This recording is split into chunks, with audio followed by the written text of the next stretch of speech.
Hello friends, welcome back to my channel. आज हम discuss करने वाले हैं कुछ important general entries. General entries को करने से पहले हम सबसे पहले ये देखते हैं कि जनरल होता क्या है, किस तरीके से उसमें एंट्रीज़ करते हैं, कौन से ऐसे रूल्स हैं जिनको हम फॉलो करते हैं और क्या उसका फॉर्मेट होता है। Let's start. ये हमारे जनरल का फॉर्मेट होता है, जिसको हम जनरल को हम डबल एंट्री सिस्टम भी कहते हैं। मतलब हर चीज़ के डबल इफेक्ट होंगे, एक अमाउंट डेबिट होता है और एक अमाउंट क्रेडिट होता है। तो ये इसी फॉर्मेट में हमें सारी की सारी एंट्रीज करनी होती है। फर्स्ट कॉलम होता है डेट का, देन पर्टिकुलर्स, यहाँ पे हम ट्रांजेक्शन्स लिखते हैं। लेजर फोलियो, लेजर फोलियो का मतलब होता है कि जनरल के बाद एक हम लेजर बनाते हैं जिसमें अलग अलग अकाउंट्स होते हैं। तो लेजर का जो पेज नंबर होता है, वो पर्टिकुलर अकाउंट जिस पेज नंबर पे आया लिखा गया है वो हम लेजर फोलियो में लिखते हैं। डेबिट अमाउंट, एक अमाउंट डेबिट हो जाएगा और एक अमाउंट क्रेडिट हो जाएगा, हमेशा डबल इफेक्ट चलेगा एंट्रीज का। देन हम लिखते हैं उसकी नरेशन, मतलब जो भी एंट्रीज हमने करी है तो उसकी नरेशन मतलब उसकी एक्सप्लेनेशन कि वो किस चीज़ से रिलेटेड है या फिर क्या किया गया उस ट्रांजेक्शन में, उसके लिए हम उसकी नरेशन लिखेंगे। अब हम देखते हैं कुछ रूल्स जनरल को करने के लिए, कौन कौन से रूल्स हैं, कौन से हम रूल्स को फॉलो करेंगे, क्या एंट्रीज करने से पहले हम ध्यान में रखेंगे। तो ये रूल्स हैं, अकाउंट्स हैं, ये हम पहले भी कर चुके हैं बट एक बार फिर से हम देख लेते हैं। पर्सनल अकाउंट का रूल होता है debit the receiver credit the giver. It means कि जो भी पर्सन रिसीव कर रहा है कुछ, उसको तो डेबिट कर देंगे और जो देने वाला पर्सन है, गिवर है, उसको क्रेडिट करेंगे। सेकेंड है रियल अकाउंट। रियल अकाउंट का रूल है debit what comes in credit what goes out. कि जो भी कुछ बिजनेस में आया है, रियल अकाउंट में बेसिकली हमारी एसेट्स हैं, चाहे वो फिक्स्ड एसेट्स है, टेंजिबल है या इनटेंजिबल है, ये इंक्लूड की जाती हैं। तो जो भी एसेट्स वगैरह हमारे बिजनेस में आई है उसको हम डेबिट कर देंगे और जो भी बिजनेस से गया है वो हम क्रेडिट कर देंगे। फॉर एग्जांपल आपने कैश की पेमेंट कर दी तो कैश चला। थर्ड है हमारा नॉमिनल अकाउंट। नॉमिनल अकाउंट में सारे के सारे एक्सपेंसेस, लॉसेस, इनकम्स, गेन्स, इनको इंक्लूड किया जाता है। तो जितनी भी हमारे एक्सपेंसेस होते हैं, लॉसेस होते हैं, उसको हम डेबिट कर देते हैं और जितनी भी इनकम्स होती है बिजनेस में, कोई कमीशन रिसीव हुई है, कोई रेंट रिसीव हुआ है, वो सारी की सारी इनकम हम क्रेडिट कर देते हैं। ये क्यों करते हैं? फॉर एग्जाम्पल आपने कोई रेंट पे किया है, ठीक है, पे किया है, तो यहाँ पे इस रियल अकाउंट के अकॉर्डिंग कैश गया है तो उसको क्रेडिट करेंगे, तो डेबिट करेंगे।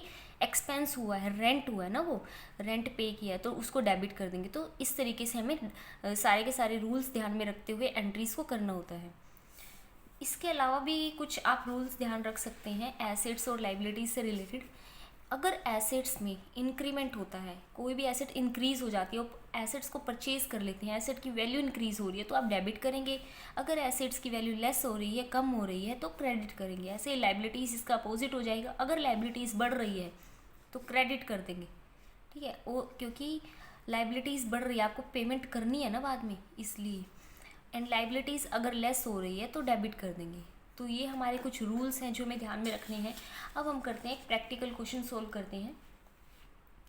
ये हमारी बुक का प्रैक्टिकल क्वेश्चन है, सेकंड क्वेश्चन जनरल का, जो हम सोल्व करेंगे। देखते हैं कि किस तरीके से सोल्व करते हैं इसको। फर्स्ट ट्रांजेक्शन है purchase goods from Anil for cash. जब भी आप गुड्स परचेज़ करते हैं तो आपको दो चीज़ें ध्यान रखनी होती है कि अगर आपने परचेज़ गुड्स किए हैं, मतलब वो बिज़नेस का स्टॉक होता है, तो उसको हम परचेज़ अकाउंट से रिलेटेड लिखेंगे। इट मीन्स कि आपने कुछ और परचेज़ किया, आपने फर्नीचर परचेज़ किया तो हम फर्नीचर के अकाउंट को डेबिट करेंगे। बट अगर आपने बिजनेस में गुड्स परचेज़ किए हैं ना कहीं पे, या गुड्स सेल किए हैं, तो उसको परचेज़ अकाउंट, सेल्स अकाउंट, इस तरीके से लिखेंगे। और दूसरा आपको ध्यान रखना है कि अगर आपको नेम दिया गया है तो इट मीन्स उधार में आपने परचेज़ किया या सेल किया, बट यहाँ पे लिखा है फॉर कैश, इट मीन्स कि यहाँ पे हमने कैश में किया है, ठीक है। अगर यहाँ पे ये नहीं लिखा होता कि कैश में आपने परचेज़ किया, तो आप उसको, अगर सिर्फ नेम लिखा होता तो हम उसको उधार मानते। तो यहाँ पे लिखा है कि हमने गुड्स परचेज़ किए अनिल से कैश में 40,000 रुपीज़ की, तो यहाँ पे एंट्रीज हो जाएगी purchase account debit to cash account. इस तरीके से हमें एंट्रीज लिखनी होती है। पहले हम डेट लिख देंगे, then purchase account debit 40,000 rupees से टू कैश अकाउंट 40,000 रुपीज़ से क्रेडिट में, और इसके नरेशन डाल देंगे purchase goods from Anil for cash. Second हमारी एंट्री है परचेज गुड्स फ्रॉम अतुल। अब यहाँ पे ये नहीं लिखा हुआ कि कैश में किए हैं, तो यहाँ पे उधार में है, तो purchase account debit to Atul हो जाएगा 75,000 से। हमारी एंट्री हो जाएगी purchase account debit to Atul account, इस तरीके से, और उसकी नरेशन लिख देंगे। थर्ड हमारी एंट्री है रिटर्न गुड्स टू अतुल। हमने एक अतुल से गुड्स परचेज किए थे यहाँ पे 75,000 के, अब हमने 3,000 के रिटर्न कर दिया। अब हमने यहाँ पे एंट्री की थी purchase account debit to Atul.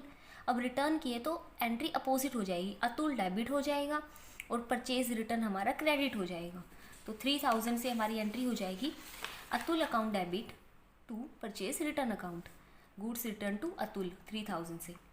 Next हमारी एंट्री है पेड किए हमने कैश में अतुल को, अतुल से जो परचेज किया था ना हमने उधार में, तो वहाँ पे 50,000 की हमें पेमेंट कर दी मतलब कैश चला गया। तो debit what comes in and credit what goes out के रूल्स के अकॉर्डिंग रियल अकाउंट के कैश चला गया तो कैश को क्रेडिट कर देंगे। तो कैश की पेमेंट कर दी ना, और किसको की है, अतुल को। तो एंट्री हो जाएगी Atul account debit to cash account, क्योंकि डेबिट द रिसीवर है ना अतुल, तो उसको हमने डेबिट कर दिया, 50,000 की हमने पेमेंट कर दी, कैश पे टू अतुल। नेक्स्ट हमारी एंट्री है सोल्ड गुड्स टू चारू। अब तक हमने परचेज देखा, अब हम देख रहे हैं सेल किए हैं, गुड्स किए हैं चारू को 1 लाख रुपीज़ के। तो परचेज अकाउंट का हमेशा डेबिट हम में लिखते हैं और सेल्स अकाउंट हमेशा क्रेडिट में चलता है।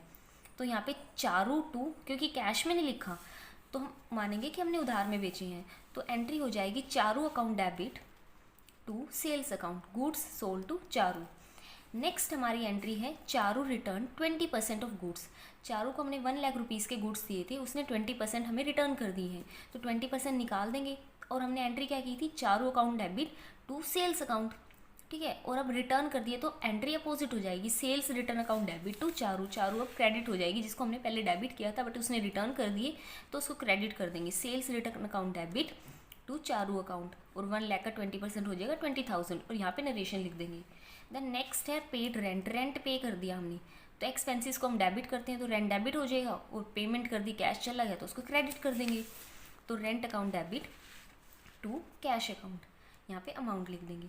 नेक्स्ट है विड्रॉ ट्रांजेक्शन है, withdraw for personal use 10,000। Businessman ने अपने पर्सनल यूज़ के लिए बिजनेस में से कुछ अमाउंट विड्रॉ कर लिया है, तो जब भी विड्रॉ करने की बात आती है तो हम ड्रॉइंग्स अकाउंट में लिखते हैं, drawings account debit to cash account. Cash account credit इसलिए हुआ क्योंकि बिजनेस से तो अमाउंट चला गया है ना, तो इस तरीके से डेबिट हो जाएगा 10,000 और 10,000 हो जाएगा क्रेडिट। तो ये हमारा क्वेश्चन था। जब भी हम कोई जनरल एंट्रीज करते हैं हमें इसी फॉर्मेट में करनी होती है, तो ये आपको ध्यान रखना है कि किस तरीके से एंट्रीज करनी है। If you have any query, then you can ask me in the comment section. I will make sure to reply or to solve your query as soon as possible. Thanks for watching.